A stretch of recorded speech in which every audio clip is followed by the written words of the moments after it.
msiombe nikapata mikato 6 packs. Sitakuwa kila mtu. Mabinti sasa hivi machagua wamesema wao nataka mkaka mwenye 6 packs akatike ndo mimi sasa nikishaipata hivyo. Sitakuwa kila mtu. Kwanza uwe na hela, pili uwe mzuri. Sio yoyote tunajua mabinti sasa hivi hamna hela. Tunalingia uzuri na hela hamna. Kwa hiyo mimi nitakuwa na deal na mijimama. Pata jimama langu moja la kibosho huko, mchaga huyo, napigiwa simu tu, Leonardo leo sipo vizuri, nimekutumia milioni 7. Alafu Jumapili nitakutumia zile 30 zilizobaki. Hayupo vizuri nikatuma 7 milioni. Nilipata vizuri nikuruhusu. Nikishiba pesa za majimama sasa ndio narudi kwa mabinti rasmi ila muwe wazuri. Yaani uzuri upo pale pale ukimbiwi. Najua kuna watu wanaimba sisi babaishi na sura, napenda tabia njema, mimi sura nababaisha. Kubabaisha tu, sura, muonekano na upenda. Tabia tatumia kwangu au tabia nchi. Uzuri tabia nchi inabadilikaga. Utabadilikia kwenye ndoo huko. Unanipata vizuri nani Chester Moses. Uzuri muhimu, afu uzuri sasa usaidii tu sasa hivi. Tangu utotoni mashuleni huko. Unakumbuka shuleni enzi hizo wakati tunagaiwa kazi darasani pale. Watoto wazuri walikuwa wanapewa kazi soft. Utasikia Maureen utaungana na Doreen, alafu mtaenda kufanya kazi ofisi ya mwalimu mkuu. Baadaye anageukiwa demu wako hapo sasa. Cha usiku na sauti yake. Au utaungana na Mahmudu, Shabirumbi na Shaibu. Vile visiki vya Jumatatu vile vimeng'olewa. Demu wako anakubali Rebeka, hana shida. Yaani upo vizuri. Uzuri unasaidia.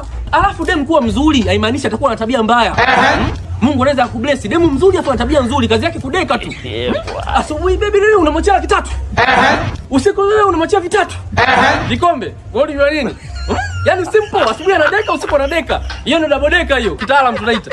Mlipata vizuri. Alafu ukiwa na demu mzuri, maskini ya Mungu, unakuwa na confidence. Unapita naye barabarani, mnashikana mikono.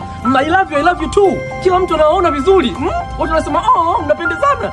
Ukiwa na demu mbaya bana, mkitembea njiani lazima mpeane gepu. Yeye yupo nyuma, wewe unatangulia mbele kama injili. Utakijulikane. Mtoto mzuri hata akikuomba hela, unahitaji kujua sababu nyingi. Unambless tu. Ila mbaya akikuomba hela lazima uulize, wewe hela nini wewe? Hela ya mchezo, wewe mbaya hivyo nani anacheza na wewe? Lazima uulize. Akiwa anapita pale sebleni pale, unakilika nini tena huyu?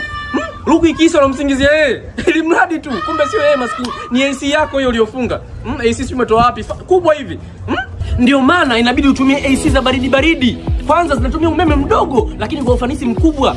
Lakini pili uhangaiki kutafuta mafundi, wanakufungia wao wenyewe. Wanakuja wanakufungia, ukihama nyumba wanakuhamishia, wanakuja kuifunga huko. AC ikiharibika wanaitengeneza. Wakiona haifai wanakuletea nyingine.